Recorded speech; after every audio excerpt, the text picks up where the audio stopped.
tenemos como invitado a un jurista que es tal vez el más representativo del llamado garantismo. Raúl, gracias por venir. No, al contrario, un gustazo. Tu primera impresión cuando esta mañana, supongo que te enteraste como todos, ¿no? Porque no hubo anticipo, de la resolución de la reglamentación del uso de armas de fuego. Tu primera conclusión, tu primer impacto, ¿qué es lo que leíste? Bueno, lo que leí es que a través de una reglamentación del Ministerio de Seguridad quieren reformar el Código Penal, lo cual me parece que no funciona. Creo que es una reglamentación muy peligrosa. Le aconsejaría a los muchachos de la policía que tengan mucho cuidado con esa reglamentación, porque pueden ligar una... Después, cuando viene el escándalo, el hilo se corta por lo más delgado y naturalmente se le quita cobertura y se deja libre al poder punitivo, se deja libre al derecho penal, al hilo más delgado, ¿no? Esa reglamentación está alterando el concepto de legítima defensa del Código Penal. Ahora vos sabés, Raúl... Es decir, con esto te quiero decir lo siguiente, hablan del deber, del cumplimiento del deber, no, cuidado. El cumplimiento del deber del policía es el mismo que es el equivalente al permiso que tenemos nosotros. Vos y yo podemos defendernos directamente, podemos, no nos obligan. Podemos defender a un tercero, tampoco nos obligan, pero podemos hacerlo. El policía tiene el deber de hacerlo, pero en el mismo límite que tenemos nosotros para defendernos legítimamente, en defensa propia, para defender a un tercero, no más allá. Ahora, en un reportaje que en un medio donde suele aparecer con mucha frecuencia la ministra de Seguridad, le planteaban precisamente si alguno de los casos específicos enumerados en la resolución, que a juicio de los periodistas que la estaban entrevistando podían chocar contra el Código Penal, a eso Patricia Bullrich respondió: el Código Penal lo que establece es que el accionar de la policía debe atenerse a la reglamentación correspondiente a la fuerza de seguridad. En tanto, estamos cambiando, decía ella, la reglamentación, no hay problema con el Código Penal. ¿No es así? No, por supuesto que no. Que por vía de reglamentación va a permitir que se ejecute a una persona, que se aplique una pena de muerte. No, eso es imposible. El deber del policía es de defenderte legítimamente, a vos o a mí.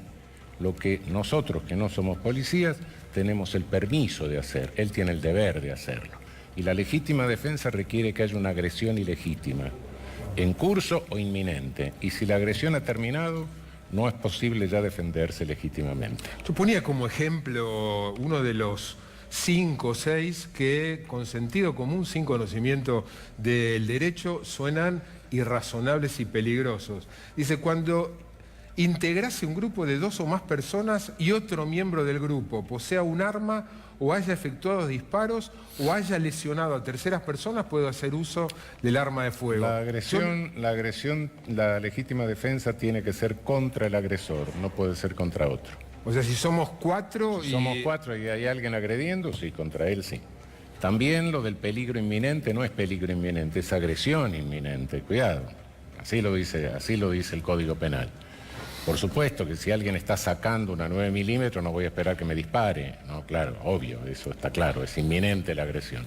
Pero tiene que haber una agresión inminente, no cualquier peligro. ¿Por qué crees que lo hacen? Porque una interpretación, en principio, que me suena razonable, es que el gobierno, sabiendo que con la economía no va a ganar las elecciones, no es un argumento electoral, habiendo visto qué sucedió en Brasil, que entre otras cosas el discurso de mano dura de Bolsonaro resultó electoralmente redituable, está imitando con las diferencias del caso. Es muy probable, pero que tengan mucho cuidado los muchachos de la policía con someterse a este reglamento, porque después la justicia cae sobre ellos, después los jueces caen sobre ellos.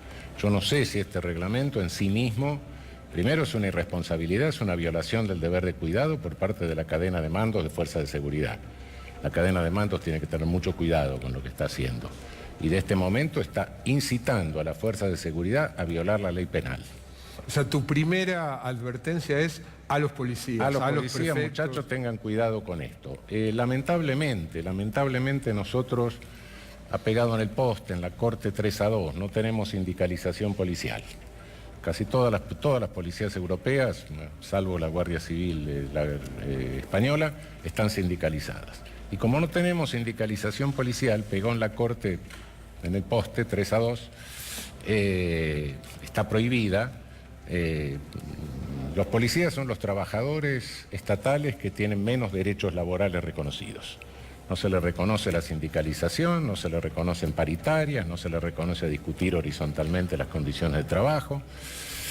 Por supuesto, derecho de huelga un sindicato de policía debería salir de existir, debería salir a repudiar. Tendría que salir a decir, bueno, ¿qué pasa? Cuidado que nos colocan en un peligro, a ver qué es lo que está sucediendo. Lamentablemente, por las policías hablan las cúpulas, pero no estamos oyendo a la gente de la policía, al trabajador policial. Te llevo al terreno de la política partidaria. Bueno, tu cercanía con Cristina es conocido. Cristina tuvo una definición en el foro del pensamiento crítico hace pocos días, poniendo en cuestión la división de poderes y en particular la división del poder judicial, al que asoció a un resabio monárquico de poder vitalicio. ¿Qué lees vos de eso que dijo Cristina o qué intención podría tener un futuro gobierno de Cristina en ese sentido? No sé cuál es la idea, yo hace tiempo que no hablo con Cristina, no sé qué idea tiene respecto de esto, pero puedo decir lo que pienso en general. Obviamente que sí, nosotros tenemos una estructura constitucional del Poder Judicial que es la peor de todo el constitucionalismo comparado que conozco, y no me estoy refiriendo ya a constituciones europeas, sino a constituciones de nuestra propia región latinoamericana. No tenemos casación, citar jurisprudencia en la Argentina no sirve para nada, porque cada tribunal sigue diciendo lo que quiere. ¿Pero qué cambiarías organizacionalmente? Bueno, organizacionalmente creo que tendríamos que tener un tribunal constitucional en serio. Es decir, un tribunal constitucional más o menos modelo europeo, con nombramientos cruzados, etcétera, como tribunal político que resuelva conflictos de poderes incluso, y que cuando declara inconstitucional una ley, la ley pierda vigencia y terminemos la historia. Eso en lugar de la Corte. Sí, y la Corte la ampliaría y la convertiría en un tribunal de casación nacional. Es decir, tenemos códigos únicos en el país, pero con 25 posibles interpretaciones diferentes. En consecuencia, esto es, seguridad jurídica es previsibilidad.